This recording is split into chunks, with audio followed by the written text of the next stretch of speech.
ladies, T-Birds just happened to be watchers of my shit. My name is Jimmi Pynk, and I'ma go back down to the Old Town Road. Damn, bad tongue pop. I'm sorry.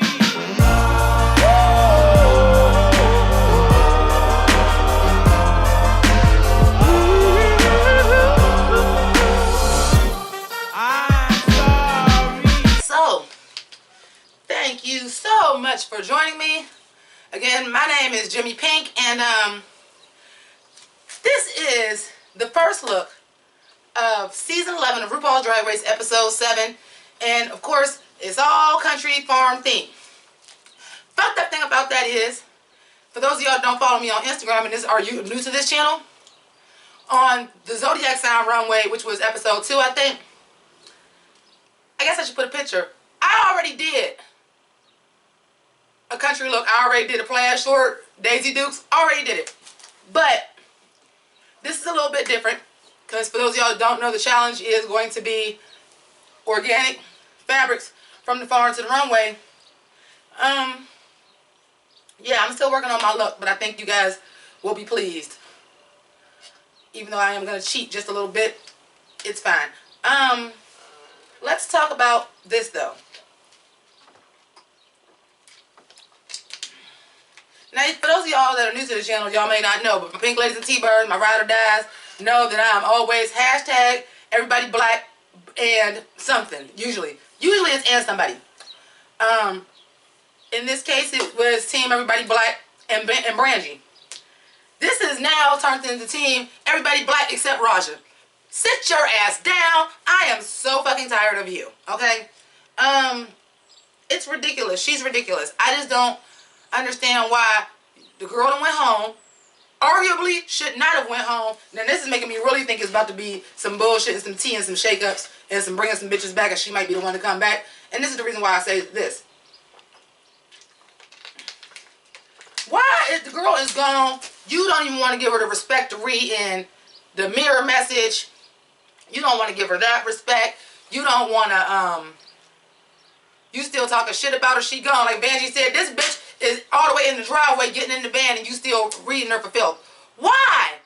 And for real, I think I speak for all the Pink Ladies, the T-Birds, the Rant Packs, the Wilma Fingerdo fans, the Jakey Onse fans, the G-Hive, the Jakey Hive, we'll figure that out. But his hive, the movie bitches hive, everybody hive. I think we speak for everybody when we say, bitch, Raja, you can go. Bye, bitch. Bye, bitch. Bye. I think I speak for all of us. In the fraternity or sorority, or however you want to say it, of RuPaul's Drag Race reviewers and they motherfucking fans. I think I speak for everybody. Bye, Raja. Bye. I cannot believe this bitch. If you know you the weak link, you supposed to say. Let me give y'all a little bit of tip of something that happened on my reality show. And I don't think this is a spoiler, because I'm not really telling y'all exactly what happened.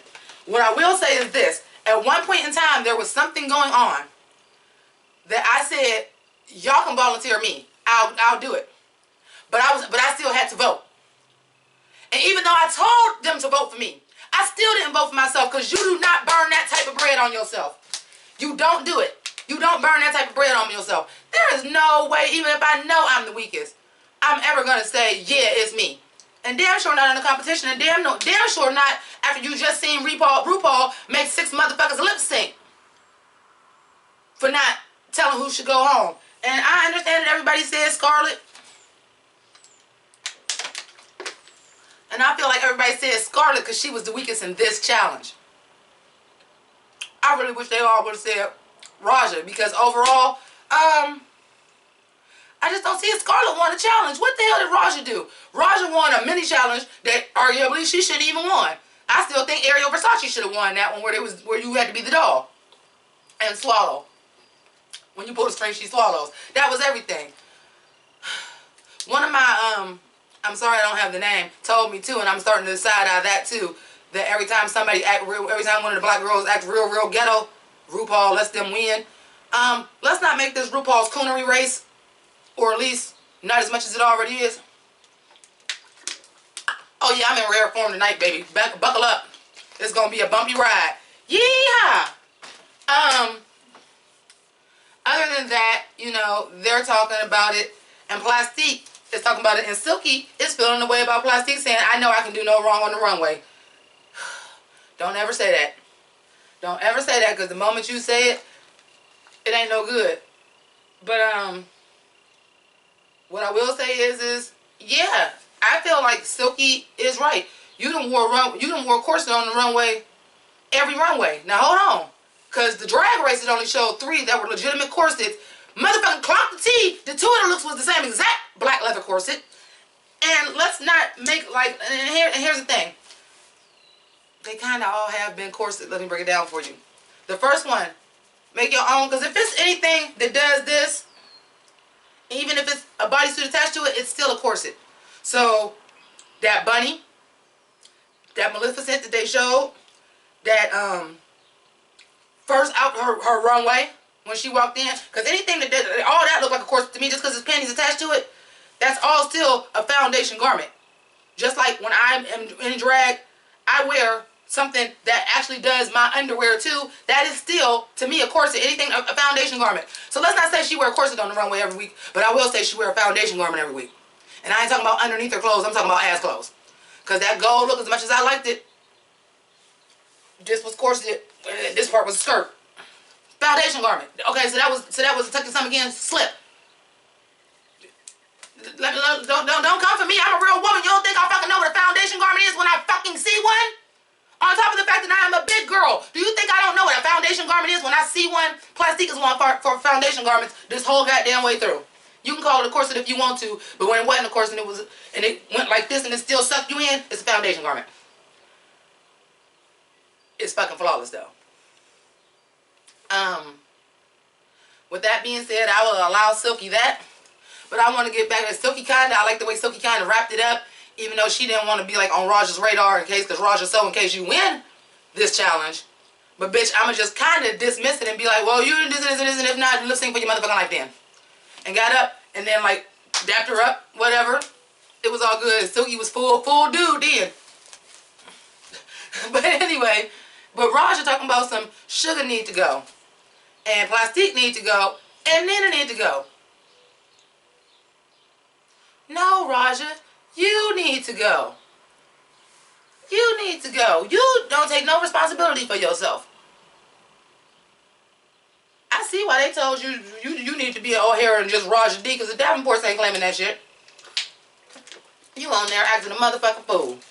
A motherfucking fool. I love it. And then, let's get to the challenge though. Now, this is what I want to say about this. Now, I understand that Eureka O'Hara had a very serious injury. Like an ACL tear is usually something that professional athletes get, but I mean, you have to think and it's usually like football player because they're a certain amount of weight to rip that. But that is something that like, yeah, you can't operate after that. Like you can't. I don't know what's wrong with Silky, but when she walked in that workroom and she had on she had crutches. And she had crutches. This is my dad. I'll call him in a minute. And she had crutches. I'm like, and then you're doing the challenge where it's a potato sack race and you like just stand there and be pretty. Do you know how dangerous it is for her to even be standing in that sack? What if she's stepping it wrong?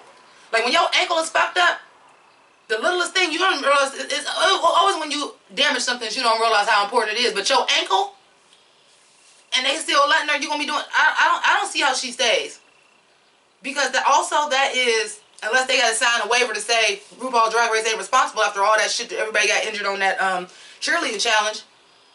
I don't see how Evie stays in the competition. Because you gotta think, for us, we thinking this is a week, bitch. These is days. Because this week to week for us, they be there for days. I don't see how that heals up unless all she did was roll it. But what I'm gonna tell you is this: if she owes some damn crutches, that ain't no damn all she did was roll it. I'm just gonna put this out there for you. My prediction: expected Eureka O'Hara moment. Expected Eureka O'Hara moment. And because we do have so many girls, do not expect it to be like a Willem or a Eureka's case where y'all two got a lip sync but y'all safe because this person going home. Expect Raja and Evie to go home. Just my prediction at this point. But the competition was shake them titties. Y'all know I got them. I ain't got no bra today either, so I couldn't have did that damn challenge. All that, ooh, shit, that hurt just doing that. Shake them titties. But that was the challenge. Girls' titties was coming out the thing because it was about slow-mo. I do feel like Nina West should have won. I kind of felt like Silky could have won. But the funny thing it was, and let me just tell y'all this. This is real tea. When they showed, it was like a close-up of Silky and she was just doing this with the blonde hair and it was in her face. I was like, why do I feel like that looked like me? I know that's fucking crazy. And that ain't no shade to me saying I look like a man because Silky's quick drag, her face actually looks pretty pretty. I mean, her face looks pretty. But she out now because of that blonde wig. And it was just real quick because she was in the camera doing this. And I was like, why did that look like me? I felt the way, but then I didn't feel the way. But it was just funny to me. So I'm going to go ahead and wrap this up. Thank you to... Oh, shit. I got to do all that. Listen, I was supposed to do that. Y'all know I'm under the weather. I'm not going to get into it. What I will tell you is I'm going to have to tell y'all that story about my dumbass doctor and how he filled out my sick leave papers. And I might not have a job. So, but for real. Because I have to tell y'all that on the live for something else. We're going to get past that. But considering all that. Hey, yo, I dog these niggas like you guys donate. girl's best friend, right? Rent 10, right? Haunted by my past, same shit, different mask like Scooby-Dooby-Doo. Where are you? But I spotted you out like Spud McKenzie. Figured out the game like the Bloodhound gang. I thought you was my friend, you broke my heart again. Well, the game done switched. If you a dog, I'm a bitch. Like union job in your fucking life that have you ever had to be on sick leave? You sound like a fucking idiot. I'm sorry. Moving on to Drag Race. But thank you to the people who have donated. PayPal, Patreon. Especially my people right now that are doing PayPal because I get that a little bit quicker. But I do appreciate the Patreon people too. I am still using that money. I don't want you to think, yes, I do need a little bit of assistance because I do not have an income right now. But do not think I'm not using the money towards the costume. Especially this motherfucker that I had to do this time. Bitch, I had to make a you want me to make a costume? These motherfuckers here. But because of y'all help, I get better at the costumes. I'm able to get the stuff that I need to get better at the costumes, and that is directly because of you. So I want to thank my patrons and also people in my PayPal. I know that I have people and patrons that I'm supposed to send stuff to. Y'all already know what that is. I put it to you like this. I don't think I got asthma, but that's besides the point. We're going to get into this. So I want to thank each and every one of y'all for joining me for the first look. Yeah, and shout outs to my other YouTube reviewers real quick. I got to shout out, my nephews, Maddie and Jamar. I got to shout out Jakey Yonsei because I haven't talked to him in a while because I don't really be on shit all like that because of the condition. And also yesterday when I probably could have been doing some stuff was my sister's birthday. And y'all know that she had medical things. So she's off of work also. And she can't drive or anything. And it was her birthday yesterday. So I went to go kick it with my sister yesterday. So that kind of threw me back. But I'm okay with that. Because that's the homie. My sister's birthday is Rex Manning Day, bitches. Anyway, let me wrap this up. Y'all can tell I really don't do shit with these damn videos anymore because I'm so damn sickly. But keep it greasy. Mighty obliged. Deuces.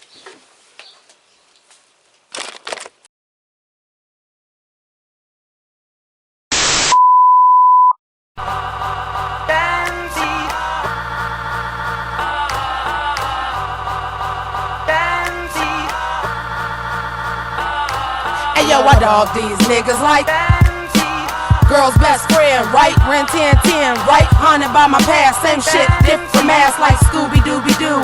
Where are you? But I spotted you out like Spud McKenzie.